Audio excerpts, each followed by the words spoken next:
Fãs do teatro, univos! Começa no dia 4 de março a terceira edição da Mostra Internacional de Teatro de São Paulo. São 10 espetáculos, produções da França, Polônia, Grécia, Bélgica, Congo, África do Sul, Alemanha, Brasil. Tudo na programação.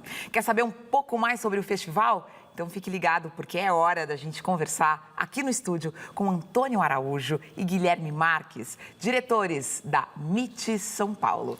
Prazer ter vocês aqui mais uma vez. Fazer um festival de teatro em São Paulo, trazer companhias grandes de fora, não é fácil. Olha, não é mesmo. Não é mesmo, né? Primeiro, obrigado, porque desde a primeira edição a gente vem aqui um pouco falar da programação e especialmente essa edição tem talvez a edição mais difícil para a gente conseguir realizar. Teve um momento que a gente achou que não ia. Que não ia dar dinheiro. Não ia dar. A gente está falando de dinheiro, né? Também, essa questão da crise, porque o euro hoje está a 4,48, oscilando muito, os cachês, né, são em euros, e mais essa questão da carga também, a carga tributária, a carga cenográfica, mais a carga tributária que se paga em cima dos cachês, enfim, acaba onerando muito, né, o custo do festival.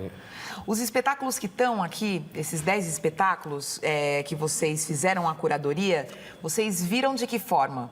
Viram em vídeo, foram nos países, como que eles chegaram até vocês? Olha, eu diria que talvez a maior parte deles ao vivo, né? Claro que a gente tem estreias, né? A gente tem 2 estreias, portanto vamos descobrir todos juntos, né? Claro. Tem um trabalho que é quase uma estreia, que estreou recentemente, que é o Sairá do Pomerá, que estreou agora no final do ano.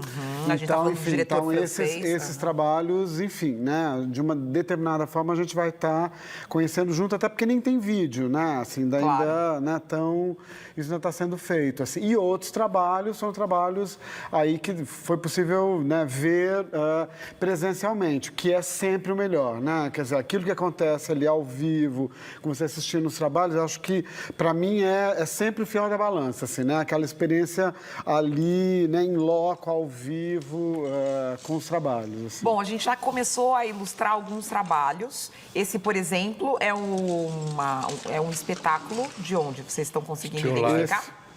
Esse é o Still Life da Grécia, né? Que é com o coreógrafo Dimitris Papaioannou, que é... Hoje, talvez, o Dimitris seja um dos principais coreógrafos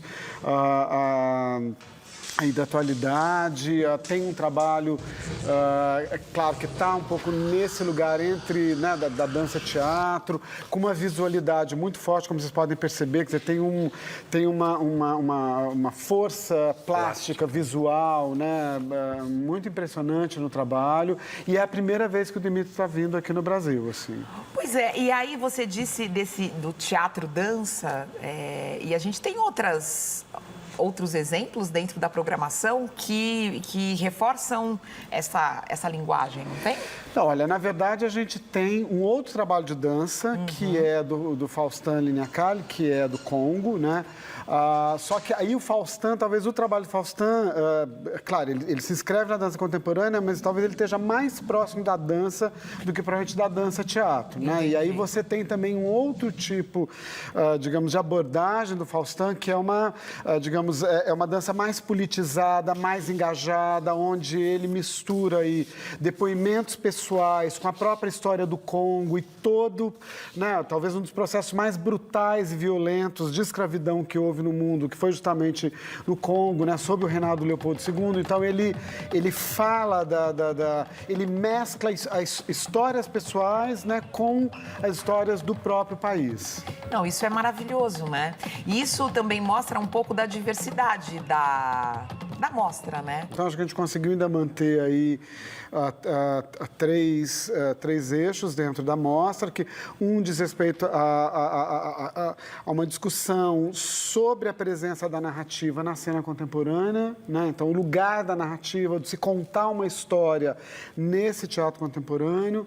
Um outro eixo diz respeito à questão aí do negro, do racismo, da exclusão, do preconceito, que acho que é outra vertente. Outra vertente, aí eu vou, antes de você dizer o outro eixo, esse espetáculo do Congo está dentro desse Tá dentro eixo. desse eixo, Que outro né? espetáculo está dentro desse Tem mais 2 espetáculos dentro desse eixo. A gente tem um trabalho da África do Sul, do Nel Muyanga, que ele é músico, cantor, performer, compositor, e ele fez um trabalho que é um trabalho, inclusive, híbrido, né? Porque ele é um trabalho que é meio uma performance, meio um show, meio uma palestra, conferência, né?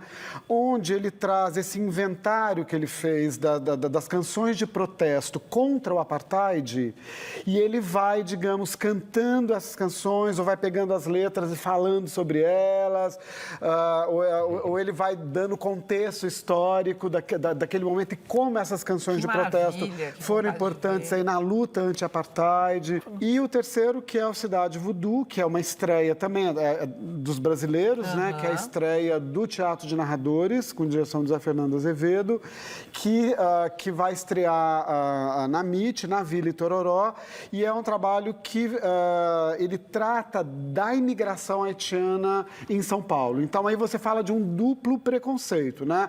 O preconceito contra o negro e o preconceito contra o imigrante. Claro. É um trabalho que, além dos atores, dos performers do Teatro de Narradores, eles convidaram músicos haitianos para estarem em cena. Também alguns desses performers, imigrantes que estão aqui para estar em cena junto com os atores. O outro eixo, faltou um eixo, não faltou? Faltou, que na verdade é o eixo que, de uma certa forma, se mantém desde a primeira edição da MIT, que é justamente digamos, essa relação do teatro com outras artes, né? O teatro essas fronteiras do teatro que vão se borrando nessa relação com as outras, outras artes. No ano passado, por exemplo, a gente teve aí a relação do teatro com o cinema muito fortemente na mostra, e esse ano, esse diálogo se dá mais do teatro com as artes visuais, como a gente viu aí no trabalho do Grego, do Dimitris, né? No Still Life.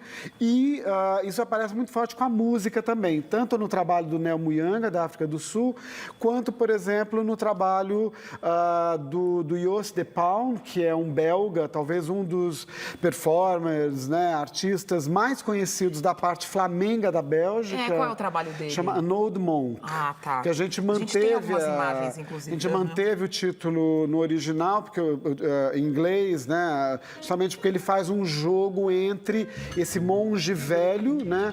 E é um espetáculo que fala sobre a velhice, né? Esse performer que tem aí o seu corpo apresentado em cena, desnudo, né? E um processo de envelhecimento do próprio corpo mesmo. E, ao mesmo tempo, ele é um espetáculo que é feito com uma banda de jazz, que é uma banda que toca com ele, e todas as composições são do Thelonious Monk. Então, você tem aí esse jogo, An Old Monk, né, que aparece no título, porque a gente manteve o título no original em inglês. A gente vai cobrir tudo, a gente vai falar de tudo. Porque eu tenho um tempinho aqui final para falar de uma questão que movimentou um pouco a cena antes do MIT entrar. E é uma questão complexa, infelizmente meu tempo está acabando, mas a gente tem que citar, não adianta, a gente tem que falar um pouco sobre isso. É sobre o espetáculo do sul-africano, do Brett Bailey, que remonta... A gente pode dizer um zoo humano. Você não gosta um pouco desse termo, não, né? O trabalho do Brett, o Exhibit B, ele, na verdade, ele parte aí dessas imagens de um passado colonial, mas ele, ao mesmo tempo, ele vai... Isso me parece, talvez, a força, o interesse do trabalho, porque ele vai mesclando, né, ou justapondo essas imagens de um passado colonial, né, escravagista, com imagens contemporâneas. E aí você começa a perceber que aquela opressão que acontecia na época da escravidão, ela, na verdade, ela continua até hoje de outra forma, de uma outra maneira, né?